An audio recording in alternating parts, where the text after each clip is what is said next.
As part of our ongoing role in support of our judicial network in Central and Eastern Europe, the Seeley Institute presents Judiciaries in Peril. This series shines a spotlight on pressing issues facing the judiciary in key countries of the region and explores the challenges faced that undermine and imperil that nation's judiciary and the rule of law.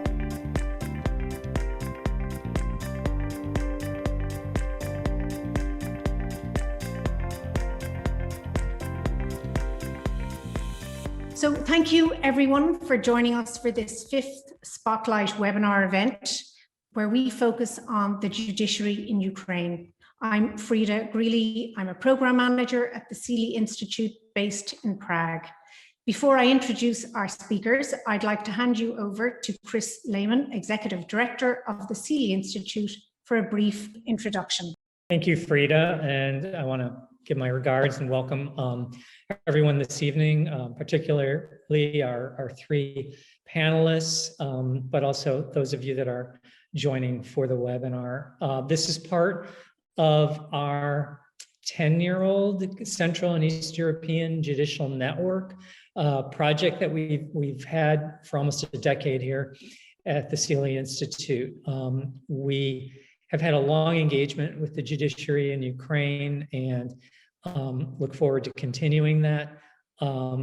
It is a judiciary that has had a lot of challenges over the last number of years, perhaps more so than some of the other judiciaries in the region. And I think this spotlight will be important in taking a look at those challenges. I want to just remind our colleagues and our judges from the region, we continue to value our engagement with the network, which brings together judges from about 18 different countries, from Estonia to Armenia, from Ukraine to the Czech Republic and Slovenia, to discuss issues, common challenges, common threats to independence that are facing judges across the region. This is not an easy time for judges. There's incredible state pressure. There's incredible public pressure. We appreciate that. And we look forward to providing opportunities like this to discuss and examine those challenges. So Frida, thanks for organizing this. I turn it back to you to welcome our first speaker. We have three speakers and I'm delighted to introduce them all to you. First up, we have Mikhailo Chernikov, and he is the co-founder and chair of the board of the De Jure Foundation, and he is a former judge. He resigned from the position of judge in February 2015 to work full-time on judicial reform in civil society. And in 2016, he co-founded De Jure Foundation, which is now the leading NGO in justice reforms in Ukraine. He's a master's in law and also a doctorate. He was a member and then coordinator of the Public Integrity Council in Ukraine, which is a civic body responsible for integrity checks of judges and candidates for judicial positions. And he was in that role from 2016 to 2020. He's the author of more than 150 articles, policy papers, and other materials on judicial reform and transformation, administrative and tax law. Our second speaker will be Judge Markian Halibala.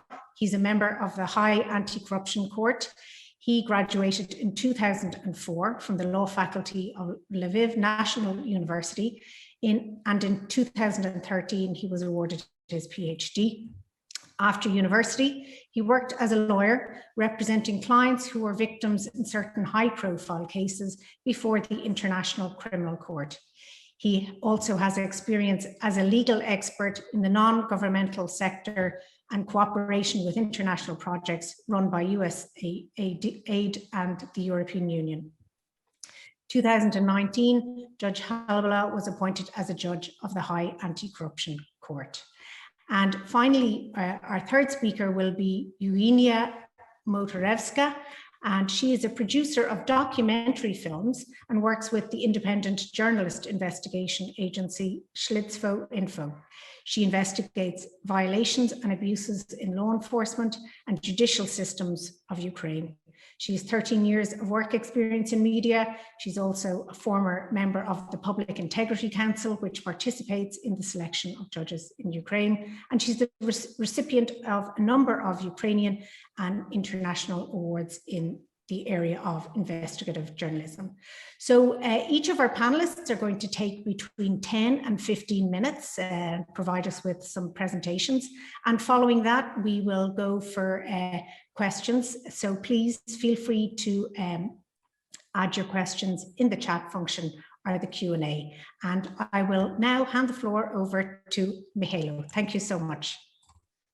Thank you very much, Frida. Thank you very much, Sealy Institute, for doing this. This is a fantastic thing. I think it's been some time since we have had an opportunity to see each other in person, but I'm really happy still that we find this opportunity to see each other online, at least, and speak about the very important issues that, of course, are judicial independence and integrity and judiciary as a whole.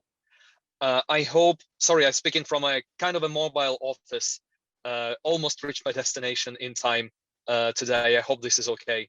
Judiciary has been in Ukraine, like Chris mentioned. It's been an interesting field, of course, and a very important one. I do not have to explain this to the audience why it is important, but it has a lot of challenges, and it had a lot of challenges in Ukraine for decades now. It is the least trusted still, or one of the least trusted public institutions, according to the latest polls. About 78% of people mistrust courts fully or completely, and that is an issue, obviously. And two of the main reasons why people think so is corruption inside the judiciary itself and dependence of the judiciary on politicians and oligarchs. And to fight that, we had extraordinary measures, especially since the Revolution of Dignity of 2013, 2014. We changed the constitution regarding judiciary. We launched a number of processes, such as kind of a wholesale analysis and vetting of judges to see whether they correspond to the integrity and professionalism principles that are entrenched in the constitution, and also created a number of new institutions to and try to reboot the old ones in order to progress. But it has not been very successful so far because of several reasons, among which is the judicial governance and the approach to judicial governance. This is one of my favorite topics, I should say. And of course, we see our theory of change is that we have to make our judicial governance bodies really of high integrity and the agents of change rather than the agents of keeping the status quo that are there now. But still, we're struggling to do that. And we have two most important ones. It's the High Council of Justice that is responsible for disciplinary proceedings and judicial appointments, and the High Qualification Commission of Judges that is responsible for judicial selection and contests and evaluation. And both, again, there's been challenges with both for the last several years, and we tried to make them work, but unfortunately, the model that we chose, the infamous or the famous, depending on which country we're talking about, the self-governance principle, the majority of judges elected by judges, it either works or doesn't work, depending on what you're trying to achieve. And whilst in Western democracies, where the judiciary is well established and where the judiciary enjoys trust and properly exercises their functions, self-governance working to preserve the status quo is doing a good thing. It's keeping the system in place that is good, non-corrupt, and of high integrity and of high professionalism. And when such system reproduces itself through the means of judicial governance, it is a good for the society. It is very different in Ukraine, as it is, I am sure, in other countries that we are also reforms in which we're following, that when there are serious challenges with the judiciary, when it is corrupt, when it is dependent, when the judges themselves are not ready to be independent, the self-governance principle, the majority of judges in the judicial governance bodies, in the judicial councils that we have, both institutions that I mentioned are judicial councils. It preserves the not so good status quo when the judiciary doesn't act as judiciary, but in many cases, I'm sorry to admit that, but it is like this in Ukraine, and I think Evgenia will follow up on that. They did a fantastic investigative job on revealing corruption in certain courts that are very important, and they have tremendous influence on the rest of the judiciary. When the judiciary acts as an organized crime in many senses, it is not good to preserve such system. That is why we are convinced that judicial governance shouldn't be judicial self-governance, at least for the time being, unless we, or before we figure it out, and before judiciary is really independent and is really capable of maintaining its independence and professionalism and integrity. There's a good counterexample, though. I'm very happy that we have Judge Halabala here with us today, who is one of the judges of the High Anti-Corruption Court that was created with a, let's say, slight difference, but a very important one. When we came up as a country, and it's no secret that it was originated in the civil society to create a separate, independent High Anti-Corruption Court, we already saw that judicial self-governance at this moment in time doesn't work in Ukraine. And what we suggested was to include the panel of independent international experts who would not be connected to the politicians in Ukraine, who could not be influenced, who could not be bribed or basically influenced in any other way negatively, who could properly exercise these functions. And what they had a very good, there was a very good rule in the law that the Council of International Experts had a decisive power to eliminate from the contest those competitors who did not correspond to the integrity criteria, about whom there were doubts. And turned out this is what was needed to create a really good, strong institutions with not a single judge or not a single person who became a judge about whom there were serious reservations of the civil society or the expert community. And now we see that the court is working. It's produced already dozens of verdicts in high-profile corruption cases, and it differs day and night from the rest of the system, and especially when it comes to judicial selection and evaluation. So it is a very good counterexample, and it's basically a model of what we decided to do with the reform and how to proceed with the rest of the judicial system. And that is why we, when we just had, not just, about 2 years ago already, we had a change in the government, the president and the government. And when both the president and then the parliament, when they were running for the offices, we suggested and we proposed this, what we call justice reform agenda, where we said basically that we have to scale this system, the success story, to the rest of the system, and apply the same rule to the reboot of the judicial governance bodies, also including independent international experts into the reboot of these institutions. And that is something that was supported by the president and the parliament and the expert community, and later it became a subject of the memoranda between Ukraine and the international partners, namely the IMF and the EU.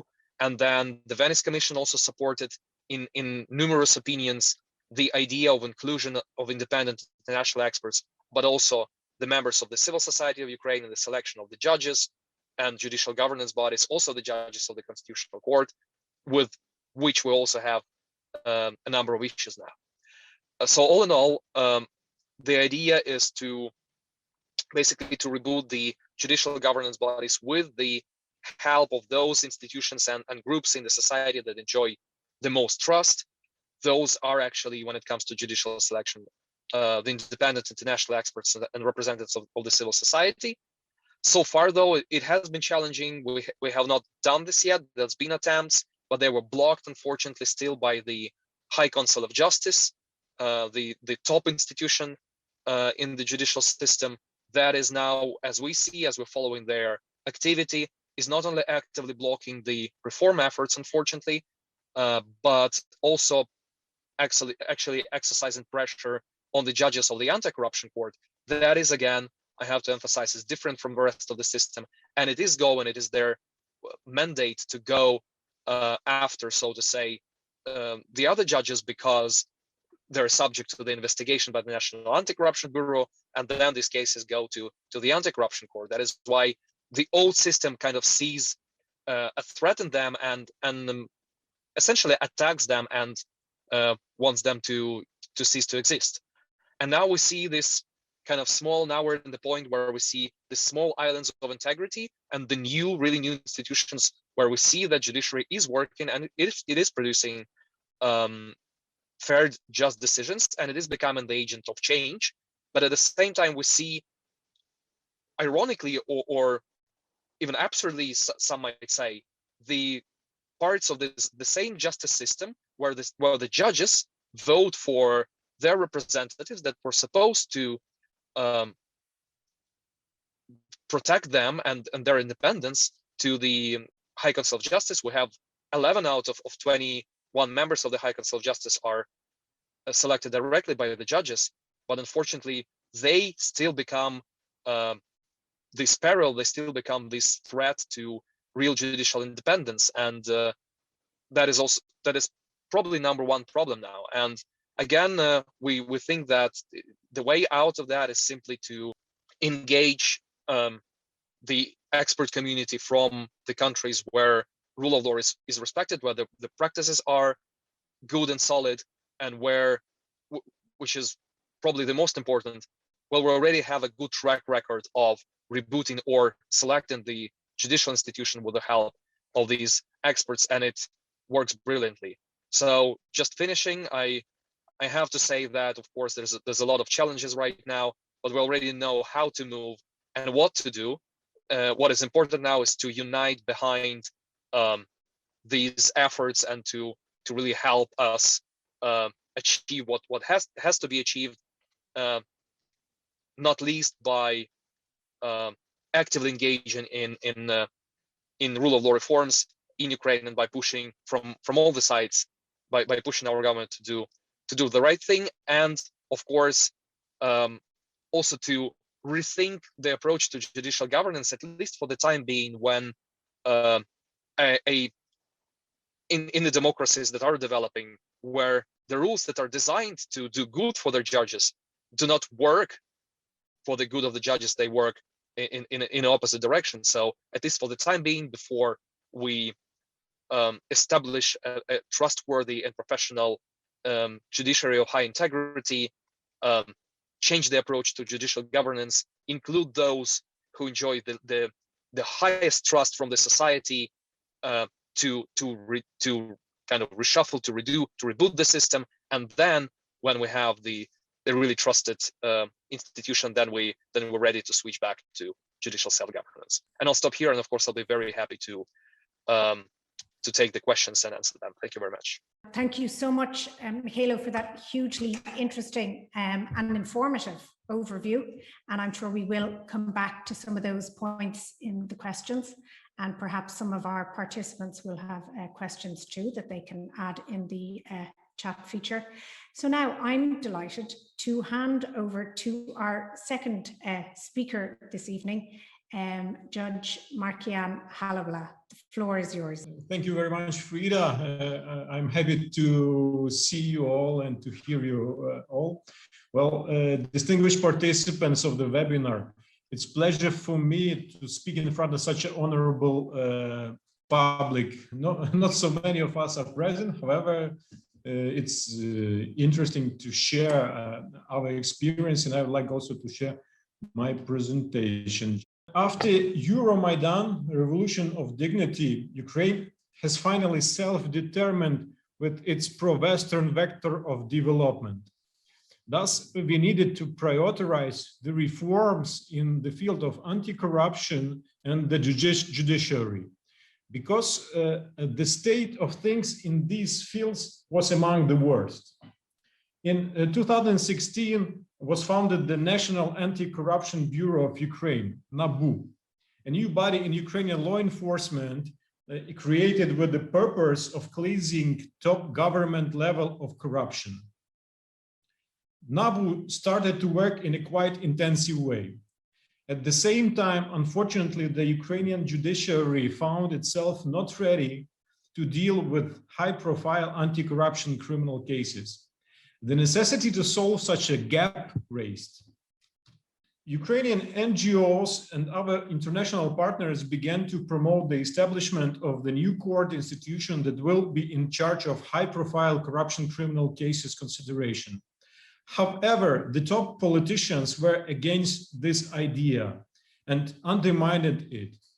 Against all odds, in 2018, the High Anti-Corruption Court has been founded, and in September 2019 started its activity. In the selection process have been engaged the experts delegated by our international partners. Therefore, the High Anti-Corruption Court is working for almost 2 years, and we can make the first assessment of its work. One of the criteria for it can be the speed of case consideration. For example, we can take into account the average duration of the preliminary hearing stage. For the ordinary courts before the Hague's establishment, it was 147 days. For us, it's 52 days. Thus, we do it 3 times quicker. However, one of the most widespread complaints that Hague meets in the course of its operation is slowness. There is a high public inquiry in Ukraine for quick justice. Unfortunately, we cannot satisfy it because of few reasons. A large number of cases, a huge volume of evidential basis, a small number of judges, and often abuse of procedural rights by the defense. For example, for the last year, the court panel has examined just 10 volumes of 300 in the case against the former member of the parliament, Mr. Martynenko. 45 volumes of 300 have been analyzed in the case of against the former chairman of the State Fiscal Service of Ukraine, Mr. Nasirov. And 170 volumes of 500 in case against the former member of the parliament, Mr. Onishchenko. Other criteria for the assessment of Hague's work can be the number of verdicts. Before the foundation of our court, just 1 verdict has been handed down. The High Anti-Corruption Court has issued 20. These data do not cover the plea guilty verdicts. Besides, it is necessary to take into account that we provide judicial control over pre-trial investigation made by NABU and also by the State Bureau of Investigation in certain types of cases. Just in 2021, our investigative judges have considered over 3,000 cases and at the pre-trial stage. However, not everything is so rosy, unfortunately, especially when we take into account the public opinion survey on confidence in the institutions. Completely do not trust the Hague, 41% of the respondents. 31% rather do not trust than trust. Rather trust than do not trust, 10%. And just 2% completely trust the Hagues. What are the reasons for such a negative perception? First of all, I believe it's a generally negative perception of the judiciary, which extrapolate to the perception of our court system. Of course, the Hague is an inseparable part of the Ukrainian judicial system. The second, unfortunately, we still do not have verdicts in really high-profile cases. And third, that as a rule, mass media share negative information rather than positive. Despite all the difficulties, we will stay strong. And as the proverb say, little strokes fell great oaks. In the conclusion, I would like to recommend extending the engagement of internationals into selection process in the judiciary that will take place in Ukraine soon, as it was done with Hague's formation. The international partners can participate in the selection procedure of the High Qualification Commission of Judges of Ukraine members and in the High Council of Justice member examination. Such an approach, as Mikhailo said it before, can help to break the principle of covering each other's backs and the principle of cover-up in the judiciary. Thank you very much. Thank you so much, Judge, for those insights into the work of the Anti-Corruption Court. And now, finally, I am delighted to ask Eugenia to take the floor. Thank you. Thank you, Ms. Frida. Thank you for the invitation. Thank you for the opportunity to raise the challenges facing Ukraine. I'll speak Ukrainian so that I could formulate my statements clearly and specifically. Indeed, as my colleagues had mentioned, the need for judicial reform arose in 2014 following the Revolution of Dignity. Then the role of the judges was an important one in the revolution because some of them, by far not all of them, but some of them became the instruments for the government to curb the protests, to threaten the activists. We have over 300 cases still pending in the courts about the judges who recalled the driving licenses from the activists, those who drove to the residence of the former president. There were other cases when the judges forbade the rallies and protests in Kyiv and other cities, and there were cases when the protesters who were beaten and tortured were then detained, although it was clearly seen that they were experiencing difficulties with their health, as the protests were very active then and violent in the center of Kyiv. And then the issue was raised that we need to cleanse the judiciary, and the 7 years which followed weren't used fully because the public activists, some progressive politicians demanded the reform from the government. And even though the level of trust in the judiciary was very low, the issue was not formulated as a priority number one. The surveys showed that Ukrainians are very concerned about combating corruption, completing the war in the east, but the judiciary reform was not on top of their list. And once the current president came into office, two events happened that now serve as an impetus for Ukraine to make the change, as there is an important social demand for it. The first event is the constitutional crisis, as it became known when in 2019-2020, the Constitutional Court has revoked two key laws for Ukraine, the law on illicit enrichment and the law on criminal liability for the officials, public officials who reported false data in their financial declarations. This triggered large protests in Kyiv. The issue of judges was raised at all the talk shows. And the people have come to realize that without the judicial reform, we cannot make progress, because the story can happen again when the Constitutional Court revoked the laws that were seen as very progressive just overnight, and now the parliament is enacting the laws again, making amendments, but this is a lengthy process that prevents us from tackling corruption head on.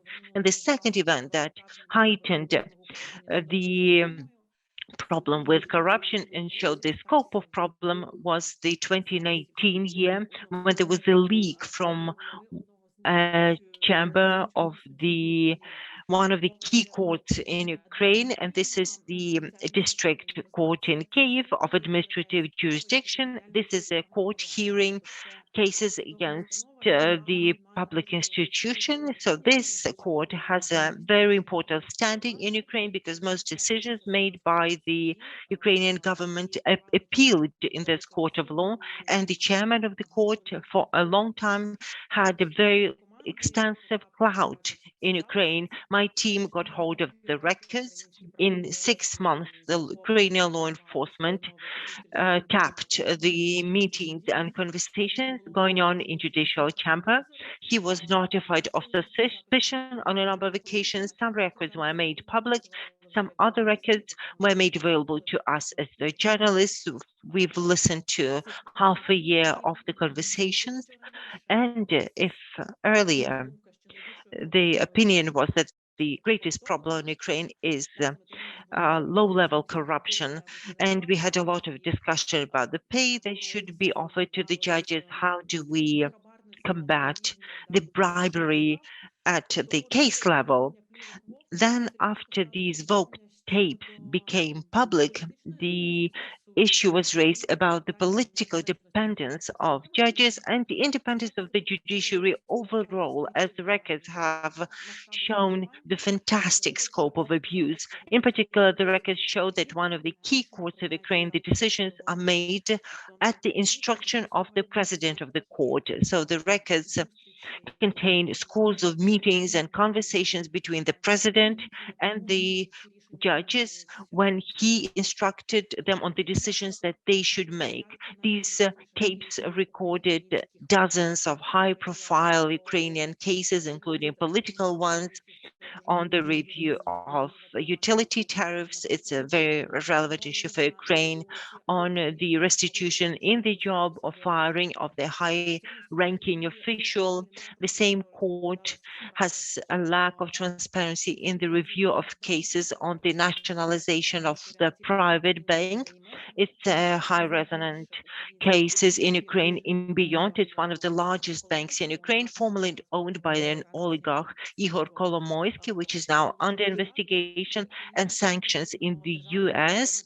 And the government nationalized his bank, as the bank was siphoned off of millions of dollars, and the tapes show that the court deemed their nationalization illegal.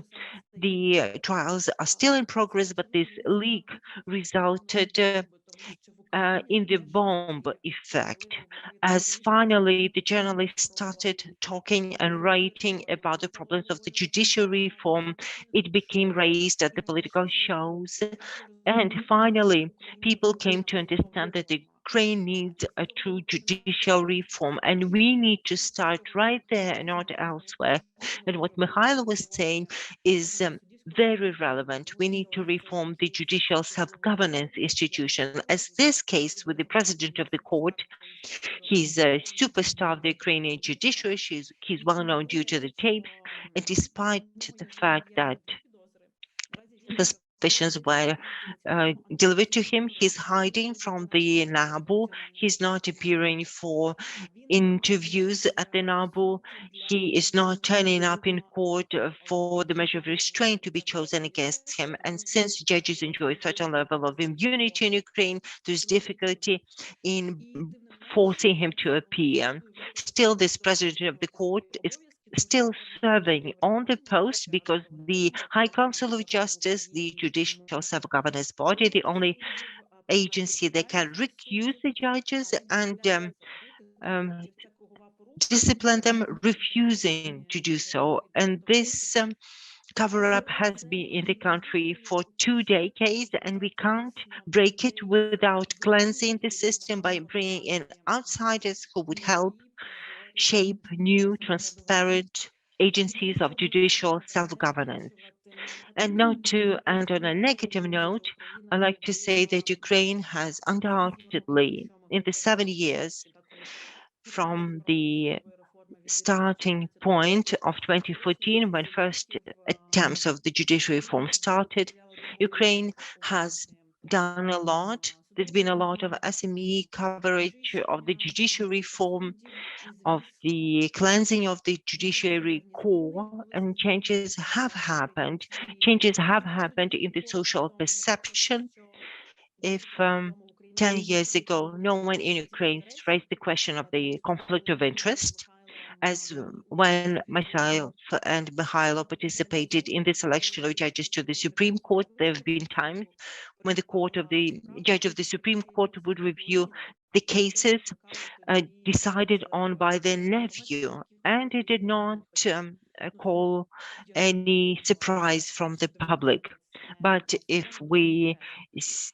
but it is a conflict of interest objectively. Now the concept of conflict of interest is studied by the journalists, the activists write about it. There are three at least NGOs that focus on covering the judicial conduct, and the matters like recusals and self-recusals have started to work more effectively.